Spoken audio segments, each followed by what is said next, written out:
ఒక్కసారి కొమ్మూరి గోల్డ్ కి కాల్ చేయండి. తాకట్లో ఉన్న మీ బంగారాన్ని విడిపించి మార్కెట్ ప్రైస్ కి వాళ్ళు కొనుక్కుని మిగతా డబ్బులు మీకు ఇచ్చేస్తారు. రైట్, బ్రేకింగ్ న్యూస్ వస్తున్నాం. మన టీవీ స్క్రీన్ పై ఏపీ ప్రజలకు గుడ్ న్యూస్ చెప్పింది కూటమి సర్కార్. ఏపీ మొత్తానికి మరి కాసేపట్లో పెట్రోల్ డీజిల్ ట్యాంకర్లు ఆయిల్ బంకుల వద్దకు చేరుకోనున్నాయి. సో పెట్రోల్ కొరత అని చెప్పి వార్తలు రావడంతో ఏపీ సీఎం చంద్రబాబు రంగంలో దిగారు. వెంటనే ఇంధన కొరతపై అధికారులతో టెలికాన్ఫరెన్స్ నిర్వహించారు. ఎట్టి పరిస్థితుల్లో సమస్య పరిష్కారం అవ్వాలని అధికారులు చెప్పారు. సమీక్ష నిర్వహించిన గంటలోనే డిస్పాచ్ సెంటర్ నుంచి ఆయిల్ ట్యాంకర్లు బయలుదేరినట్టు ఏపీ ప్రభుత్వం వెల్లడించింది. ప్రతి 3 గంటలకు ఆయిల్ ట్యాంకర్ల రవాణాపై స్టేటస్ రిపోర్ట్ ఇవ్వాలని మంత్రులకు సీఎం ఆదేశించారు.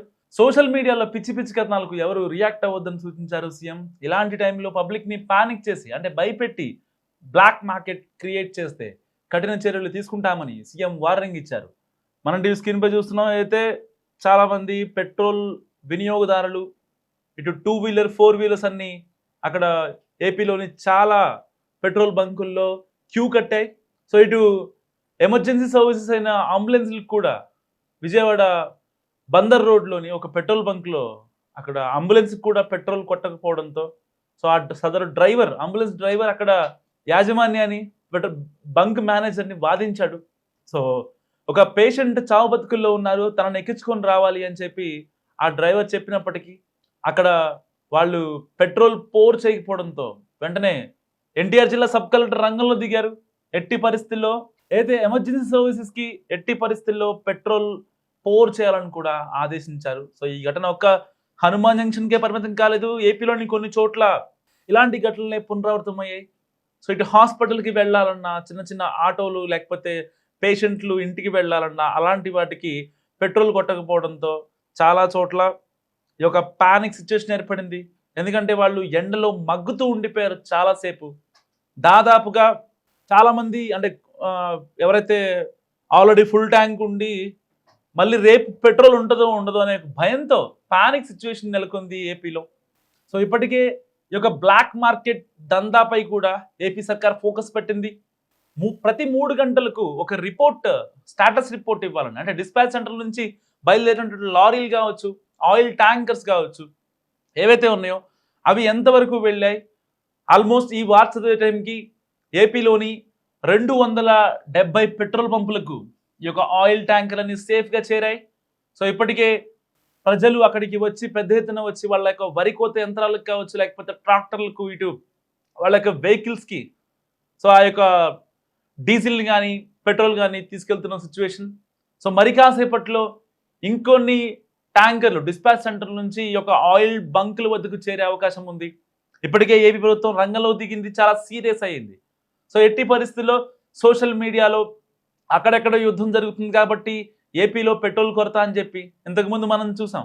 సో ఎప్పుడైతే ఈ యొక్క చమురు సంక్షోభం నెలకొందో, ఇరాన్ ఇజ్రాయెల్ వార్ వల్ల హార్మోస్ స్ట్రైట్ నుంచి రావాల్సిన నౌకలన్నీ అక్కడ స్ట్రక్ అయిపోవడంతో ఇక్కడ ఏపీలోని అనంతపురం జిల్లాలో సో కేతిరెడ్డి రామచంద్రారెడ్డి ఆయన ఆందోళన నిర్వహించారు. కూటమి సర్కార్ని నిలదీశారు. ఏమని? అనవసరంగా గ్యాస్ రేట్లు పెంచింది ఏపీ సర్కార్ అని చెప్పి మాట్లాడారు. సో ఇలాంటి ఘటనలు ఏవైతే ఉంటాయో వాస్తవానికి అక్కడ గ్యాస్ సంక్షోభం కూటమి సర్కారు, జనసేన, టీడీపీయో ఇంకో పార్టీలు కాదు. ఇరాన్ ఇజ్రాయెల్ వల్ల చమురు సంక్షోభం ఒక ఇండియానే కాదు ప్రపంచవ్యాప్తంగా నెలకొన్న సంక్షోభం. ఇలాంటి నేపథ్యంలో ఈ యొక్క గ్యాస్ రేట్లు పెంచే, అది కమర్షియల్ గ్యాస్, ఏదైతే డొమెస్టిక్ గ్యాస్లు కాదు. సో డొమెస్టిక్ గ్యాస్ల పరంగా విషయానికి వస్తే ఆ యొక్క అంటే 25 days to 30 days కదా, దాన్ని ఆ లిమిట్ పెంచారనమాట. అంతే తప్ప అక్కడ ఏ రాజకీయ పార్టీకి సంబంధం లేనటువంటి ఇష్యూ. ఇది కంప్లీట్గా కేంద్ర ప్రభుత్వం ఆధీనంలో ఉండే ఒక ఇష్యూ. సో ఇలాంటి నేపథ్యంలో పెట్రోల్ రేట్లు పెరుగుతాయని చెప్పి సో ఇప్పటికే కేంద్రం దశల వారీగా అయితే 5 రాష్ట్రాల ఎన్నికలు కంప్లీట్గా ఏప్రిల్ 29 ముగిసిన తర్వాత ఈ యొక్క దశల వారీగా ఒక పెట్రోల్ డీజిల్ రేట్ల పెంపు ఉంటుందని ఇప్పటికే కేంద్రం ఇస్తున్న నేపథ్యంలో పెట్రోలియం శాఖ ఒక వివరణ ఇచ్చింది. ఎట్టి పరిస్థితుల్లో అలాంటి పెంపులు ఉండదు అని చెప్పి.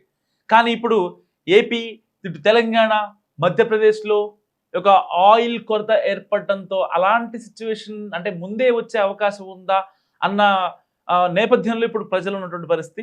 ఆంధ్రప్రదేశ్లో ఇప్పుడు ఎక్కడ చూసినా పెట్రోల్ డీజిల్ కొరత కనిపిస్తోంది. సో దీంతో వాహనదారులు, రవాణా రంగం, దానిపై ఆధారపడిన వర్గాలు తీవ్రంగా ఇబ్బందులు ఎదుర్కొంటున్నాయి. ఈ నేపథ్యంలో సీఎం చంద్రబాబు మరోసారి రాష్ట్రంలో పెట్రోల్ డీజిల్ కొరతపై టెలికాన్ఫరెన్స్ నిర్వహించారు. ఇందులో పౌర సరఫరాల శాఖ మంత్రి నాదెండ్ల మనోహర్, జిల్లా కలెక్టర్లు, ఎస్పీలు, సివిల్ సప్లై ఉన్నతాధికారులు, పెట్రోలియం కంపెనీల ప్రతినిధులు పాల్గొన్నారు. సో పెట్రోల్ డీజిల్ సమస్య పరిష్కారానికి నిన్న నైట్ నుంచి కూడా ఇప్పటివరకు తీసుకున్న చర్యలపై చంద్రబాబు అధికారులను వివరణ కోరారు. సో ఈరోజు సాయంత్రానికి ఆల్మోస్ట్ అన్ని ప్రాంతాల్లో సాధారణ స్థితి వస్తుందని కూడా ముఖ్యమంత్రికి ఈ యొక్క అధికారులు వివరించారు. పెట్రోల్ డీజిల్ సరఫరాలో సాధారణ పరిస్థితిని తెచ్చేందుకు అధికారులు, ఆయిల్ కంపెనీల యాజమాన్యాలు సమన్వయంతో పనిచేయాలని సీఎం ఆదేశించారు.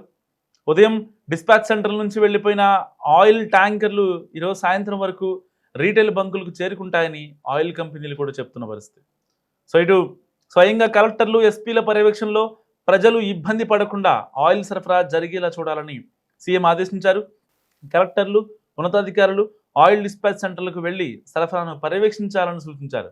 రాష్ట్రంలోని ఆయా జిల్లాల్లో పరిస్థితులపై ఆర్టీజీఎస్ ద్వారా నిరంతరం పర్యవేక్షించి ప్రతి 3 గంటలకి ఒకేసారి నివేదిక ఇవ్వాలని ఉన్నతాధికారులు, మంత్రులకు సీఎం చంద్రబాబు ఆదేశాలు ఇచ్చారు.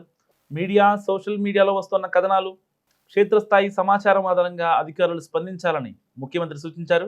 ఆయిల్ డిపోల నుంచి రీటైల్ బంకులకు ఎలాంటి జాప్యం లేకుండా ఆయిల్ ట్యాంకర్లు చేరుకునే విధంగా చూడాలని ఆదేశించారు. సో బ్లాక్ మార్కెట్, కృత్రిమ కొరత క్రియేట్ చేసేందుకు ఎవరైనా ప్రయత్నిస్తే సో వారిపై కఠిన చర్యలు తీసుకుంటామని కూడా సీఎం చంద్రబాబు వార్నింగ్ ఇచ్చారు. సో సమస్య పరిష్కారం అయ్యే వరకు ఆయిల్ కంపెనీలు నిరంతరం పనిచేయాలని కూడా చంద్రబాబు ఆదేశించారు. సో ఇలాంటి నేపథ్యంలో ఇటు ప్రజల్లో ఒక భయాన్ని క్రియేట్ చేసి పెట్రోల్ దొరకదు, పెట్రోల్ బంకులు మూసేశారు, నో స్టాక్ బోర్డులు దర్శనమిస్తున్నాయని చెప్పి ఏదైతే ఈ 2 రోజులుగా అక్కడ పెట్రోల్ బంకుల దగ్గరలో ఉన్నటువంటి వాళ్ళు, కిరాణా షాపులు కావచ్చు, చిన్న చిన్న బడ్డీలు కావచ్చు, కొంతమంది గుత్తేదారులు కావచ్చు, వాళ్ళందరూ పెట్రోల్ బంకులతో మాట్లాడుకొని ఒక 100 లీటర్లు డీజిల్, ఒక 100 లీటర్లు పెట్రోల్ తీసుకెళ్ళి సో దాన్ని ఒక 30 రూపాయలు, 40 రూపాయలు ఎక్స్ట్రాగా అమ్ముకుంటున్నారు. ఇలాంటివి కూడా ఎందుకంటే వరి కోత యంత్రాలు, ట్రాక్టర్లకు కావాల్సిన వాళ్ళు ఒక 4 లీటర్లు, 5 లీటర్లు, 10 లీటర్లు ఇలాంటి కావాల్సిన వాళ్ళు ఆ యొక్క బంకు దగ్గరికి వెళ్ళటం ఎందుకులే అని చెప్పి దగ్గరలోని గుత్తేదారులను సంప్రదిస్తున్నారు. ఇలాంటి నేపథ్యంలో వాళ్ళు అంటే ఒక 20 రూపీస్ ఎక్స్ట్రా చెప్పినా, 30 రూపీస్ చెప్పినా, 10 రూపీస్ చెప్పినా వాళ్ళ దగ్గర తీసుకోవడం జరుగుతుంది.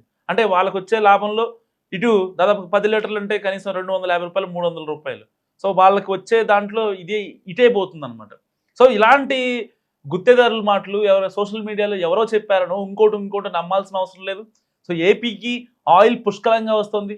ఏదైతే హెచ్పిసిఎల్, ఐఓసిఎల్, బీపీసీఎల్ నుంచి రావాల్సినటువంటి డిస్పాచ్ ఆయిల్ ట్యాంకర్స్ అయితే డీజిల్ కావచ్చు, పెట్రోల్ కావచ్చు, సో ఇవన్నీ కూడా డైరెక్ట్గా మీ ఇళ్ల దగ్గరకే వచ్చేస్తున్నాయి.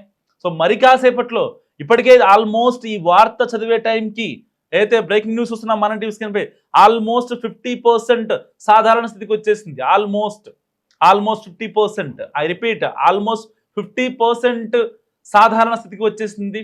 సో మరికొద్ది గంటల్లో అన్ని ఆయిల్ ట్యాంకర్లు మీ దగ్గరలో ఉన్నటువంటి ఆయిల్ బంకుల దగ్గరికి వచ్చేస్తాయి. ఎవరు ఎలాంటి ఇబ్బంది పడాల్సిన అవసరం లేదు.